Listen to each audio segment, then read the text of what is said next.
La secuencia que hemos visto entonces es las 7 cartas a las iglesias, que sería el primer ciclo, y luego tenemos una visión del trono del Señor en capítulos 5 y 6, que es la exaltación de Cristo después de su ascensión, y luego tenemos la segunda serie de 7, los 7 sellos. Nosotros estamos leyendo Apocalipsis de esta manera. Es la revelación de Jesucristo. Es la revelación de Jesucristo y creemos en la promesa de que hay una bienaventuranza para todo el que lee en voz alta, escucha y guarda las palabras de esta profecía en su corazón. Leemos entonces el capítulo 6, dice así: vi cuando el Cordero abrió uno de los sellos y oí a uno de los 4 seres vivientes decir como con voz de trueno: ven y mira. Y miré, y he aquí un caballo blanco, y el que lo montaba tenía un arco, y le fue dada una corona, y salió venciendo y para vencer. Cuando abrió el segundo sello, oí al segundo ser viviente que decía: ven y mira. Y salió otro caballo bermejo, y al que lo montaba, y le fue dado poder de quitar de la tierra la paz, y que se matasen unos a otros, y se le dio una gran espada. Cuando abrió el tercer sello, oí al tercer ser viviente que decía: ven y mira. Y miré, y aquí un caballo negro, y el que lo montaba tenía una balanza en la mano. Y oí una voz de en medio de los 4 seres vivientes que decía: 2 libras de trigo por un denario, y 6 libras de cebada por un denario, pero no dañes el aceite ni el vino. Cuando abrió el cuarto sello, oí la voz del cuarto ser viviente que decía: ven y mira. Miré, y aquí un caballo amarillo, y el que lo montaba tenía por nombre Muerte, y el Hades le seguía, y le fue dada potestad sobre la cuarta parte de la tierra, para matar con espada, con hambre, con mortandad y con las fieras de la tierra. Cuando abrió el quinto sello, vi bajo el altar las almas de los que habían sido muertos por causa de la palabra de Dios y por el testimonio que tenían. Y clamaban a gran voz diciendo: ¿hasta cuándo, Señor santo y verdadero, no juzgas y vengas nuestra sangre en los que moran en la tierra? Y se les dieron vestiduras blancas, y se les dijo que descansasen todavía un poco de tiempo, hasta que se completara el número de sus consiervos y sus hermanos, que también habían de ser muertos como ellos. Miré cuando abrió el sexto sello, y he aquí hubo un gran terremoto, y el sol se puso negro como tela de silicio, y la luna se volvió toda como sangre, y las estrellas del cielo cayeron sobre la tierra, como la higuera deja caer sus higos cuando es sacudida por un fuerte viento. Y el cielo se desvaneció como un pergamino que se enrolla, y todo monte y toda isla se removió de su lugar. Y los reyes de la tierra, y los grandes, los ricos, los capitanes, los poderosos, y todo siervo y todo libre, se escondieron en las cuevas y entre las peñas de los montes. Y decían a los montes y a las peñas: caed sobre nosotros y escondednos del rostro de aquel que está sentado sobre el trono y de la ira del Cordero. Porque el gran día de su ira ha llegado. ¿Y quién podrá sostenerse en pie? Oramos y le pedimos al Señor que nos asista en la lectura y en la predicación de este capítulo. Dios, lleno de toda gracia, te agradecemos infinitamente otra vez en este tu día por ser llevados por tu Espíritu Santo a tu palabra y así alabarte y adorarte junto con los espíritus de los hermanos hechos ya perfectos y los millones y millones de seres espirituales que en este mismo momento cantan delante de tu trono: santo, santo, santo. Digno eres de todo el poder, de toda la fortaleza, de toda la gloria. Tu iglesia aquí en Fort Pierce, también unimos nuestras voces y nuestros corazones a esta adoración. Aunque cerrada para nuestros ojos espirituales, aún así revelada para nuestros ojos espirituales. Aunque cerrada para nuestros ojos mortales, aún así revelada para nuestros ojos espirituales.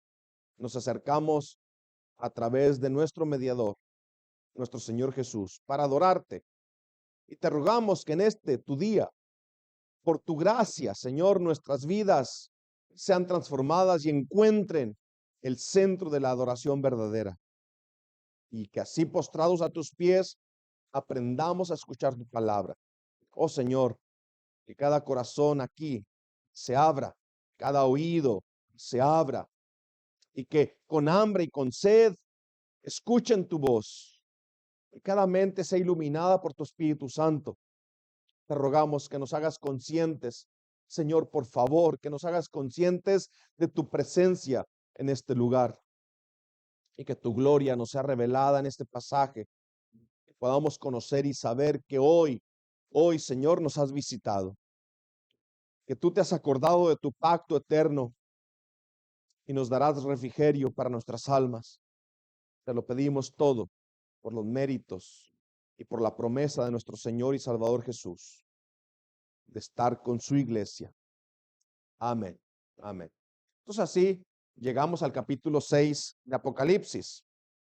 Hay muchas maneras que se ha leído Apocalipsis, hay muchas formas de la que se ha predicado Apocalipsis.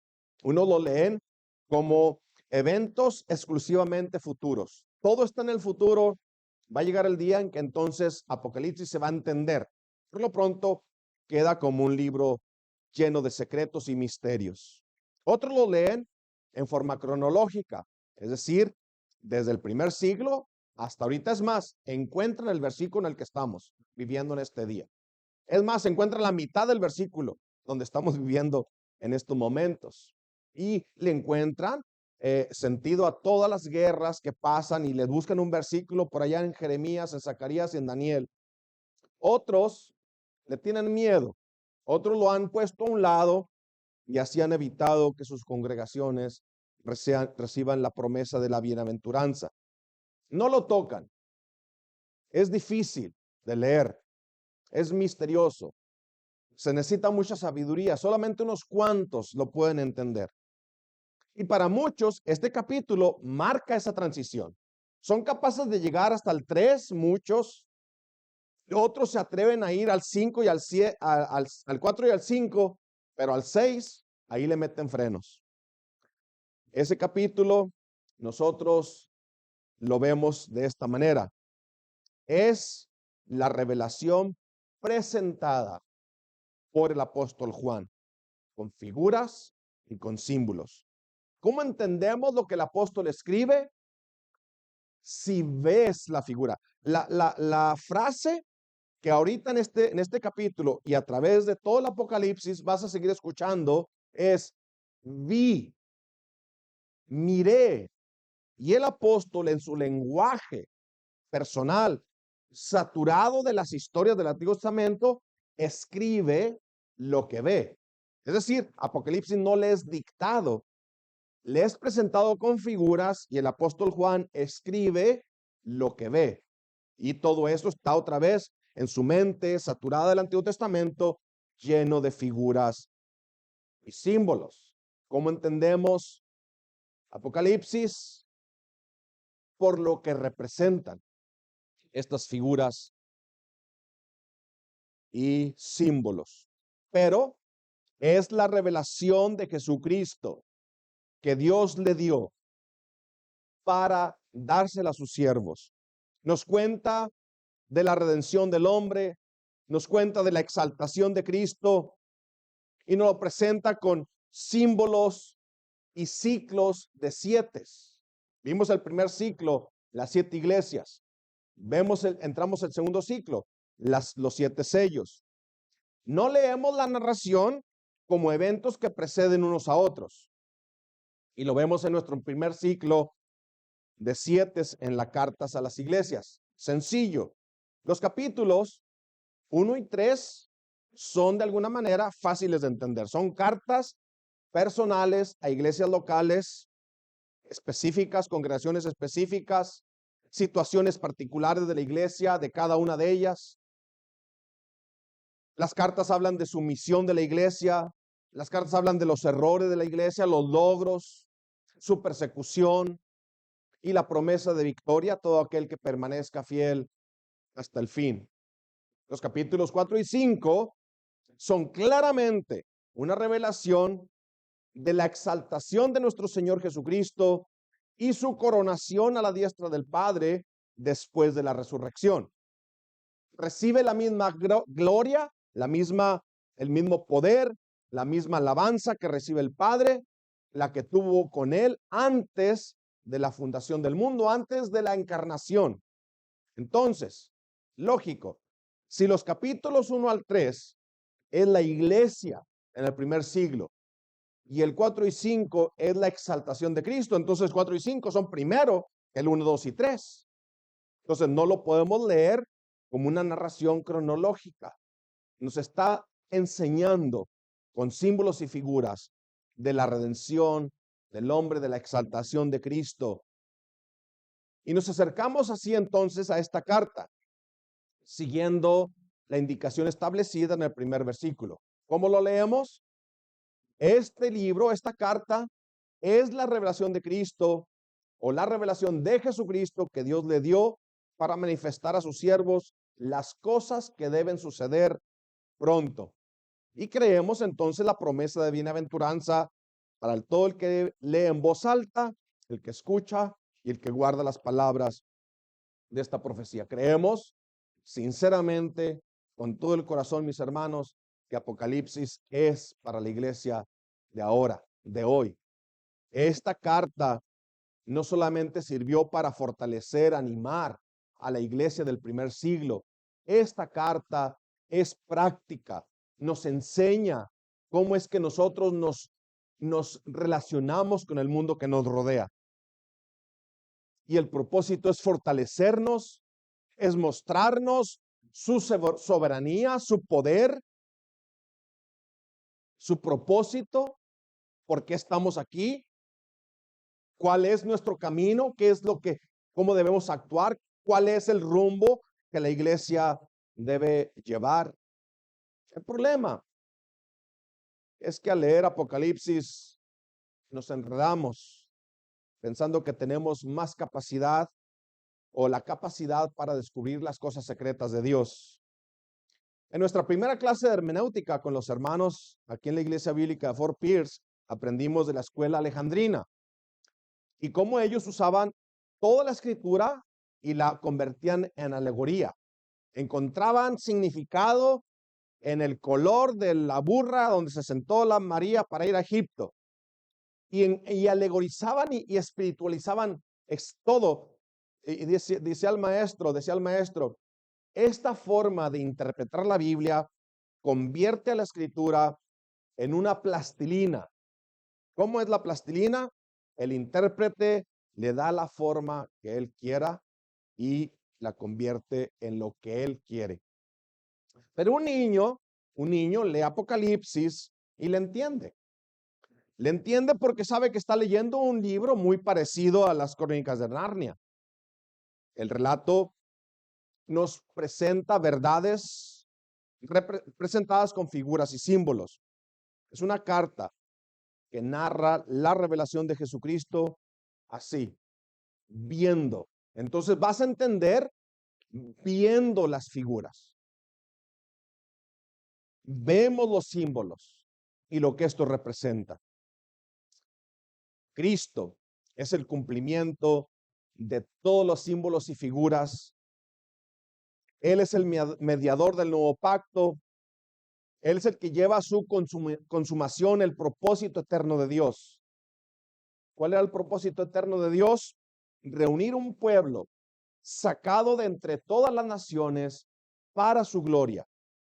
Para reunir este pueblo sacado de entre todas las naciones, primero tenía que rescatarlos. Para rescatarlos, primero tenía que redimirlos. Para redimirlos, primero tenía que pagar la deuda de sus pecados. ¿Cómo lo hizo? Cargando sobre sí mismo la maldición de la ley que pesaba sobre ellos.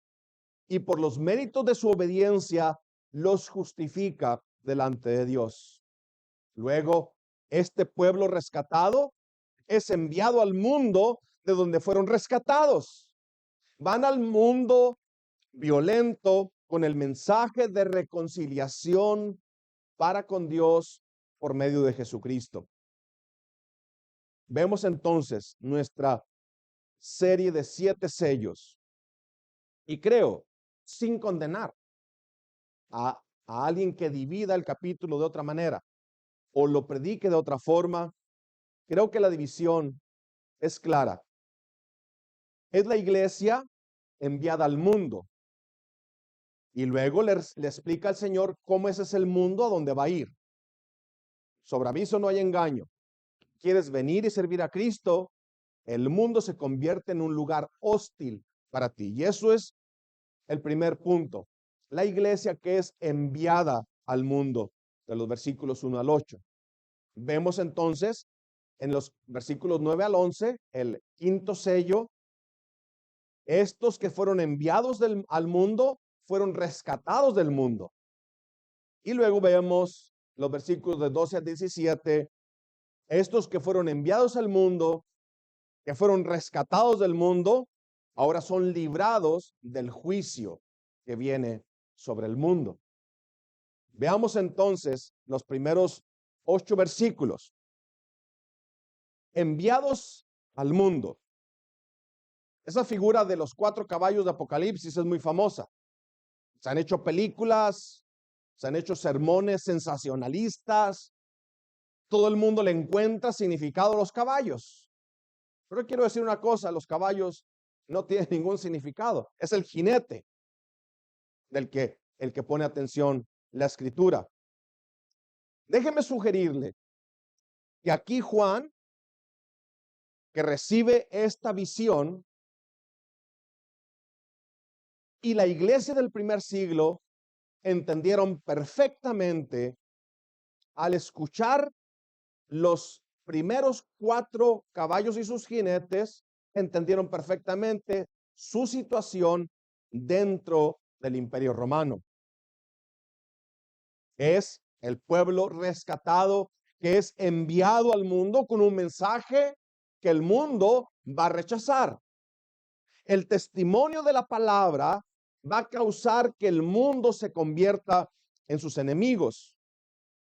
La iglesia que ha de cumplir con la gran comisión, al mismo tiempo habita, así como extranjeros y peregrinos, en medio de un mundo corrupto y violento. Y esa es la realidad de la iglesia. Y esa ha sido la realidad de la iglesia desde Adán. ¿Cómo fue Abel asesinado por su hermano? ¿Por qué? Precisamente por esto, por el testimonio del Señor. El sello que tenía Abel causó odio en su hermano Caín. ¿Qué pasó con Esaú con Ismael e Isaac? Lo mismo, que él perseguía a este. Mis hermanos, no se extrañen que el mundo los rechace. No se extrañen que el mundo les tenga odio o coraje. Vea conmigo entonces y leamos estos versículos del 1, el versículo 6, 2. Dice así: y miré, y aquí un caballo blanco, y el que lo montaba tenía un arco, y le fue dada una corona, y salió venciendo y para vencer. Este no es el Señor Jesucristo, aunque más adelante podemos ver que montaba un caballo blanco y su nombre es Fiel y Verdadero. La única paralelo que tiene con aquel es el color del caballo. Pero aquí, si estamos conscientes del paralelo de las figuras, es decir, los 7 sellos, las 7 trompetas y las 7 copas, este no es el Señor Jesucristo. Está hablando del poder del mundo que sobrepasa a la iglesia, pero Dios así lo ha decidido. El Señor Jesucristo ha decidido que su iglesia, a través de la persecución y del sufrimiento y del rechazo y del odio del mundo, esa es la herramienta que Él va a usar para rescatar a los que Él ha escogido. Leamos pues entonces de esta manera: los poderes de este mundo, por lo general, siempre son anticristos. No hay algún poderoso que tenga compasión de la iglesia. Desprecian a la iglesia generalmente. No les importa si el pueblo de Dios sufre bajo sus leyes impías. Es más, a propósito, convierten el poder que les ha sido dado para perseguir y evitar que la iglesia goce de paz. Recordamos que esta guerra la comenzó Dios mismo allá en el huerto, cuando Él declaró: y pondré enemistad entre tu simiente y su simiente. La iglesia de Cristo es plantada en medio del reino de Satanás. ¿Y qué hay en ese reino? Corrupción, guerras, hambre y muerte. Allí es donde funcionamos, allí es donde nos movemos. Pero la iglesia de Cristo florece en medio del valle de sombra de muerte. La iglesia tiene de Jesucristo la promesa: yo edificaré mi iglesia y las puertas del infierno no prevalecerán contra ella. Mateo 16:18. Y se le advirtió que el mundo sería un lugar violento a causa del odio que el hombre natural tiene contra Dios y contra su palabra. No nos engañó. El Señor nunca nos prometió que el mundo nos iba a amar. Al contrario, el Señor le dijo a sus discípulos: id y vean que os envío como corderos en medio de lobos. ¿Quieres todavía seguir a Jesucristo? Esto es lo que te promete Él. El odio del mundo, el odio que contra Él fue, se va a volver contra ti. Veamos el siguiente caballo, Apocalipsis 6:3. ¿Qué hay en el mundo? Corrupción, hambre, violencia, guerra y muerte. El versículo 3 dice: cuando abrió el segundo sello, oí al segundo ser viviente que decía: ven y mira. Y salió otro caballo bermejo, y al que lo montaba le fue dado poder de quitar de la tierra paz, y que se matasen unos a otros, y se le dio una gran espada. ¿Qué más hay en el mundo sino violencia y guerra? Esto es lo normal en ellos. Pero escucha, el mensaje que nosotros llevamos es: oh almas adúlteras, oh almas que se prostituyen, ¿no sabéis que la amistad del mundo es enemistad hacia Dios? Por lo tanto, el que quiere ser amigo del mundo se constituye enemigo de Dios, y viceversa. El que es amigo de Dios se constituye enemigo del mundo.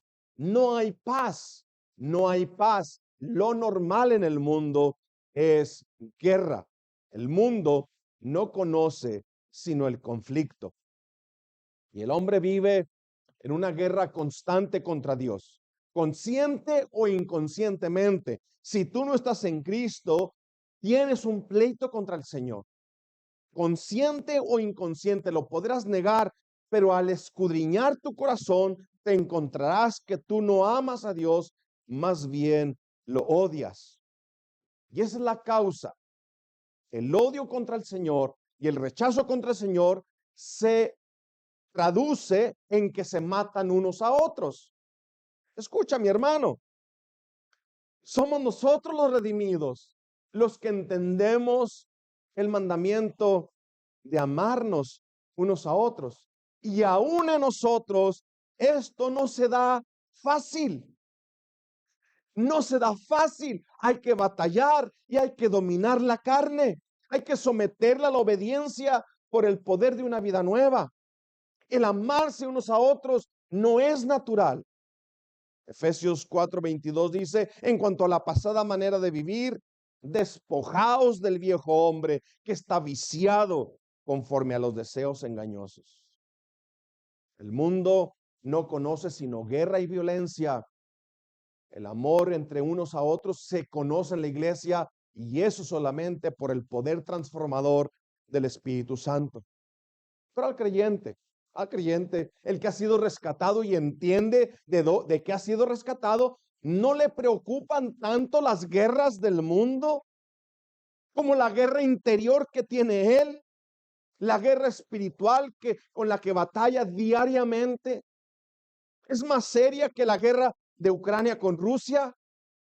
Siento compasión por mis hermanos en Cristo en los dos países, pero mi preocupación más grande es que yo sigo siendo un pecador que se tiene que arrepentir, que tiene que confesar, que se tiene que humillar.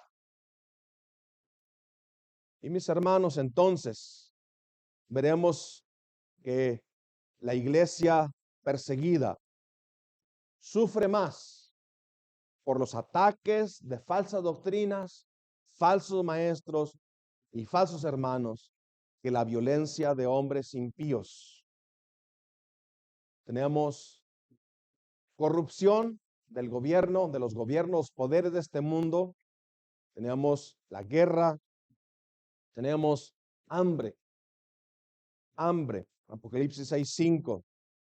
Dice así: cuando abrió el tercer sello, oí al tercer ser viviente que decía: ven y mira.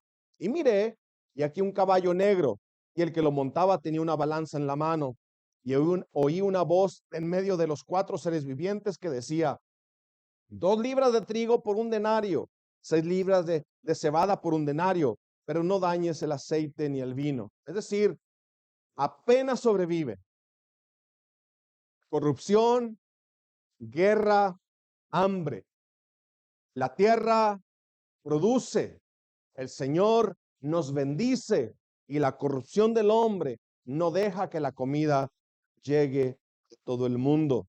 La tierra produce, es la promesa del Señor desde Génesis 8:22. Mientras la tierra permanezca, no cesarán la sementera y la siega, el frío y el calor, el verano y el invierno, el día y la noche. Llueve, el Señor hace llover, la tierra produce alimentos y la corrupción del hombre hace que los alimentos falten en las mesas de los hombres del mundo. Esa es la corrupción y la impiedad la que causa que no haya comida para todos. Tenemos corrupción, guerra, hambre. ¿Qué sigue? Muerte. Muerte. Apocalipsis 6, 7 y 8. Y oí una voz en medio de los cuatro seres vivientes. No, el 7 y el 8. Cuando abrió el cuarto sello, oí la voz del cuarto ser viviente que decía: ven y mira. Miré, y aquí un caballo amarillo, y el que lo montaba tenía por nombre Muerte, y el Hades le seguía, y le fue dada potestad sobre la cuarta parte de la tierra para matar con espada, con hambre, con mortandad y con las fieras del campo. Corrupción, guerra, hambre, muerte. Este es el sello del gobierno del hombre. En el progreso del peregrino, cuando cristiano llega a la puerta angosta y toca, ¿sí? Peregrino o cristiano busca la puerta angosta y buena voluntad le abre. Y después de una pequeña interrogación, lo agarra y lo jala con violencia y cierra la puerta. Y entonces cristiano le pregunta a buena voluntad la razón del jalón, por qué lo empuja con fuerza para que entre rápido. Buena voluntad le contesta: ¿ves ese palacio? Allí cerquitas de la puerta angosta. Allí vive el enemigo del Señor de la ciudad celestial a la que tú quieres ir. Y a muchos de los viajeros les avienta flechas, tratando de matarlos antes de que lleguen a la puerta angosta para que no entren. Mis hermanos, nuestra guerra no es contra carne y sangre, nuestra guerra es espiritual. Pero sin Cristo peligras constantemente. El enemigo no quiere solamente que peques, el enemigo quiere que te destruyas. Si fuera posible para él destruirte ya en este momento, lo haría rápido. Hebreos 2:14 dice que Cristo vino para destruir por medio de la muerte, es decir, su muerte, al que tenía el imperio de la muerte, esto es, al diablo. Y eso es lo que la iglesia enfrenta. todo el tiempo, todos los días de su peregrinaje, desde la encarnación de Cristo hasta su regreso glorioso. Corrupción, guerra, hambre y muerte.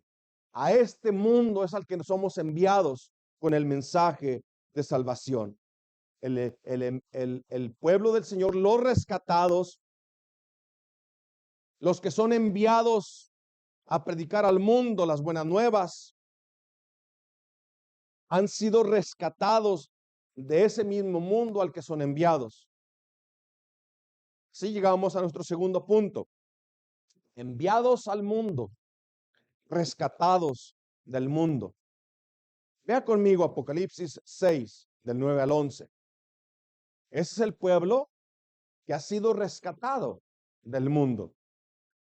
Cuando abrió el quinto sello, vi bajo el altar las almas de los que habían sido muertos por causa de la palabra de Dios y por el testimonio que tenían. Y clamaban a gran voz diciendo: ¿hasta cuándo, Señor, santo y verdadero, no juzgas y vengas nuestra sangre en los que moran en la tierra? Y se les dieron vestiduras blancas, y se les dijo que descansasen todavía un poco de tiempo, hasta que se completara el número de sus consiervos y sus hermanos que también habían de ser muertos como ellos. Ve la frase conmigo: vi bajo el altar. Glorioso. Este altar es un altar sacrificial. Es Cristo Jesús que pagó por los que rescató del mundo. Es donde nuestro Señor Jesucristo pagó el precio de los pecados de su pueblo.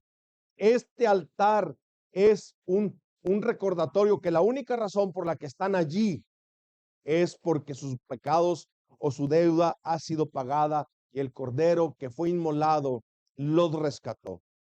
Y es por el testimonio que tenían. Cristo vino al mundo a rescatar pecadores, dice Pablo, de los cuales yo soy el primero. Y ellos sellaron con su vida ese testimonio.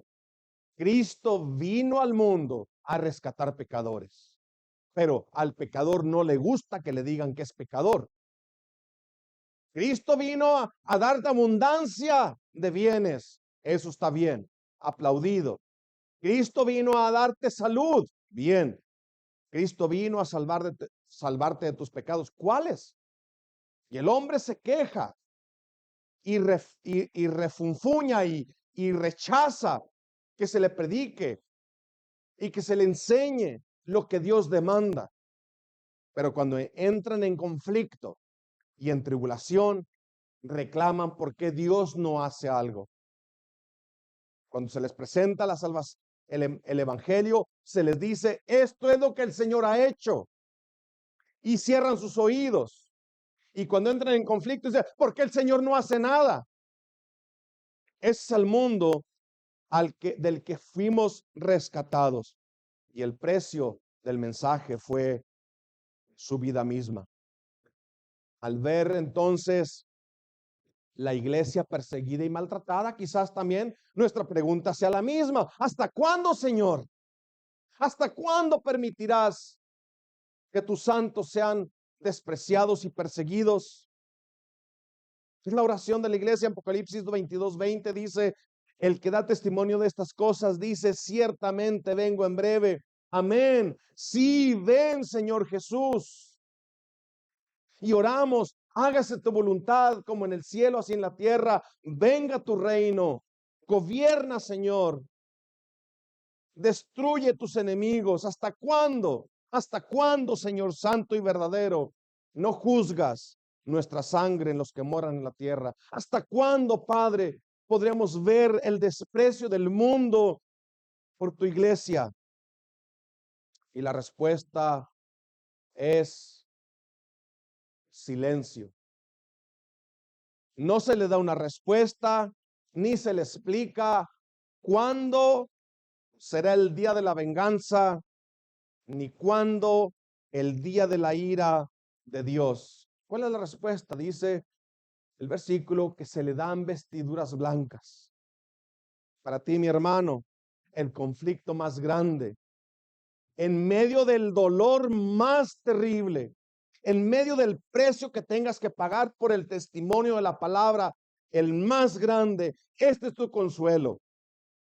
Tu vergüenza y tu desnudez han sido cubiertas con la justicia de Dios por medio de Jesucristo, por medio de la fe en Jesucristo. ¿Hasta cuándo, Señor?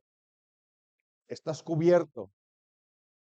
Descansa en esto, dice la palabra, si lees conmigo allí. ¿Hasta cuándo, Señor?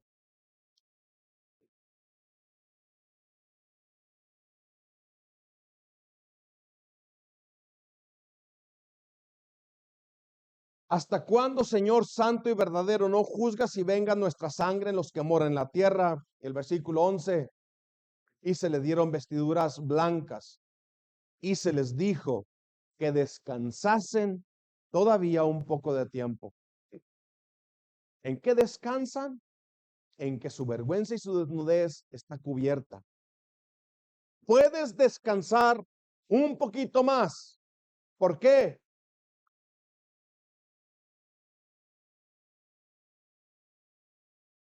Porque faltan todavía. Faltan aquellos que el Señor va a seguir rescatando. Y a veces pedimos lo que no sabemos. Y lo que el Señor está diciendo es, si yo vengo y juzgo y me vengo de mis enemigos, ya no hay más tiempo. Nadie más podrá ser salvo. Eso es todo, se acabó. Nadie más será rescatado. ¿Hasta cuándo, Señor? Descansa que tus pecados han sido perdonados. Y hasta que entre el último de los escogidos, entonces ahí será el fin. ¿Hasta cuándo, Señor? Segunda de Pedro 2:9. El Señor no retarda su promesa, según algunos la tienen por tardanza, sino que es paciente para con todos, no queriendo que ninguno perezca, sino que todos procedan al arrepentimiento. Es decir, si el Señor viene y juzga y toma venganza de sus enemigos y de los asesinos de su pueblo, nadie más podrá ser salvo. ¿Esperarás ese día en el que ya no habrá más remedio para escuchar y entender, para humillarte delante de Él?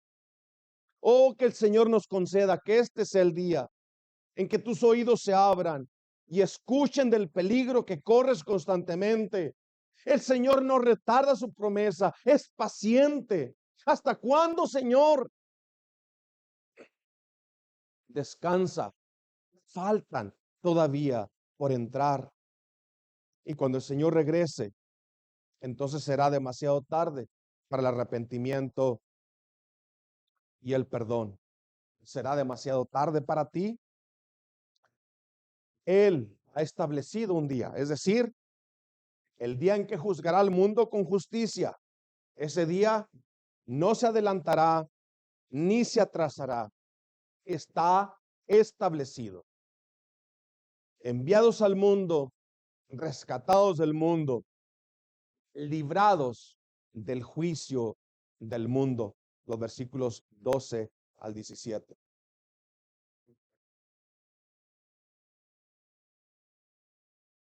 Lea conmigo entonces versículos 12 al 17. Sexto sello.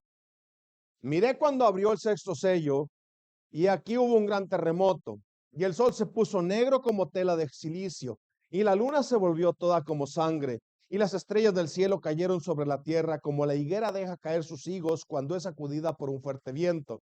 Y el cielo se desvaneció como un pergamino que se enrolla, y todo monte y toda isla se removió de su lugar. Y los reyes de la tierra, y los grandes, los ricos, los capitanes, los poderosos, y todo siervo y todo libre, se escondieron en las cuevas y entre las peñas de los montes, y decían a los montes y a las peñas: caed sobre nosotros y escondednos del rostro de aquel que está sentado sobre el trono y de la ira del Cordero, porque el gran día de su ira ha llegado. ¿Y quién podrá sostenerse en pie? Mateo 24, 29 al 31.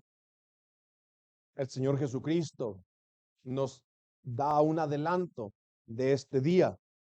Dice el Señor: e inmediatamente después de la tribulación de aquellos días, el sol se oscurecerá, la luna no dará su resplandor, las estrellas caerán del cielo y las potencias de los cielos serán conmovidas. Entonces aparecerá la señal del Hijo del Hombre en el cielo, y entonces lamentarán todas las tribus de la tierra y verán al Hijo del Hombre viniendo sobre las nubes del cielo con poder y gran gloria. Y enviará a sus ángeles con voz de trompeta, y juntarán a sus escogidos de los cuatro vientos, desde un extremo del cielo hasta el otro. Mateo 24, 35 al 39. El cielo y la tierra pasarán, pero mis palabras no pasarán. Pero el día y la hora nadie sabe, ni aun los ángeles de los cielos, sino solo mi Padre. Mas como en los días de Noé, así será la venida del Hijo del Hombre.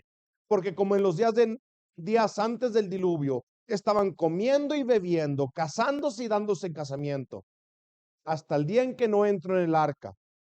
Y no entendieron hasta que vino el diluvio y se los llevó a todos. No entendieron. No entendieron. Hasta que vino el diluvio y se los llevó a todos. Así será también la venida del Hijo del Hombre. Hemos sido enviados al mundo con un mensaje. Hemos sido enviados al mundo de donde fuimos rescatados. Y hemos sido enviados al mundo con un mensaje de salvación. Pero la salvación no se entiende si no se entiende el juicio. ¿Salvos de qué? Salvos de la ira del Cordero. Los reyes de la tierra, los grandes, los ricos, los capitanes, los poderosos, todo siervo y todo libre, se escondieron en las cuevas y entre las peñas de los montes, y decían a los montes y a las peñas: caed sobre nosotros y escondednos del rostro de aquel que está sentado sobre el trono y de la ira del Cordero. Y porque el gran día de su ira ha llegado. ¿Y quién podrá sostenerse? La pregunta de la iglesia era: ¿hasta cuándo, Señor? ¿Hasta cuándo no traerás juicio y te vengas de tus enemigos? ¿Hasta cuándo, Señor? La respuesta es: hasta que el último que Él ha escogido sea traído al redil. Y la pregunta del mundo es frente a la ira del Cordero.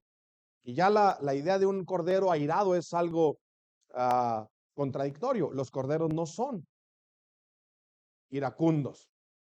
Los toros son iracundos, pero el cordero es el rey, el león de la tribu de Judá. Y la pregunta es: en el día de su ira, ¿quién podrá sostenerse? El salmista hizo esta misma pregunta meditando en su pecado en el Salmo 103. Señor, si tuvieras en cuenta las iniquidades, si contaras mis pecados, si contaras nuestros pecados, ¿quién, oh Señor, podría permanecer? El mundo hasta ahí se queda. ¿Quién podrá sostenerse?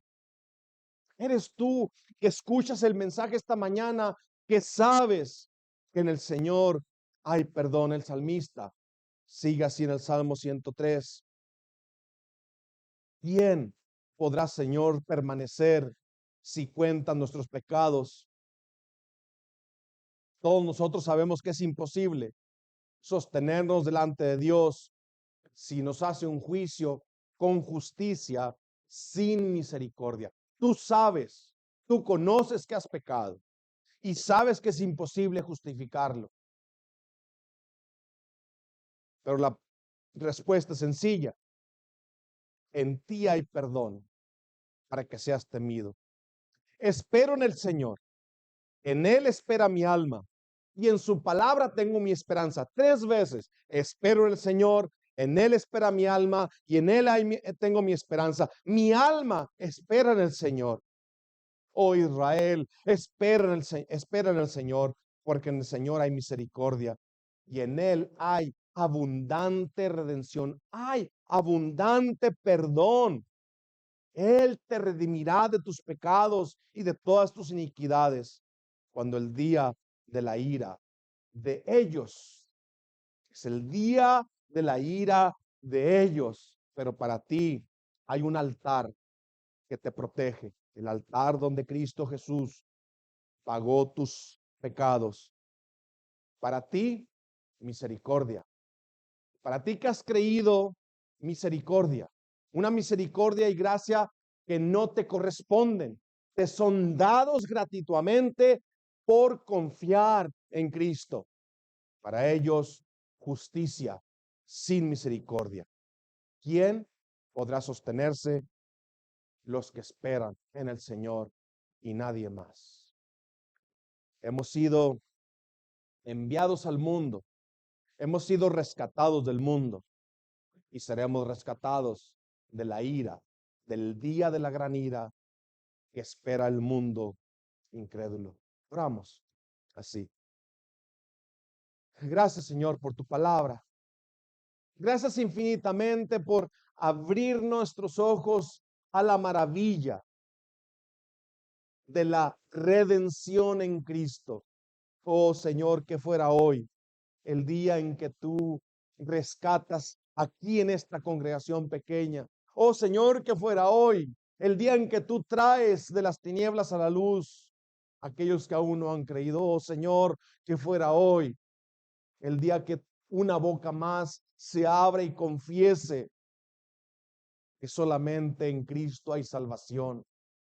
Que fuera hoy, Señor, el día en que esta iglesia conoce y conociera que tú la has visitado con perdón, con misericordia, con paciencia. Oh, Señor, que fuera hoy el día en que tú comienzas un avivamiento en nuestros corazones. Que fuera hoy el día en que ese avivamiento en nuestros corazones se derramara y alcanzara a este pueblo. Oh, Señor, que fuera hoy. Tu poder es el mismo. Palabra, Señor, es fiel. Tus promesas son verdaderas. Glorifícate, Padre, en este día, aquí, en la iglesia bíblica de Fort Pierce, y en cada uno de los que están escuchando, miembros y visitas. Gracias, Padre, por tu amor, por tu Hijo. Amén.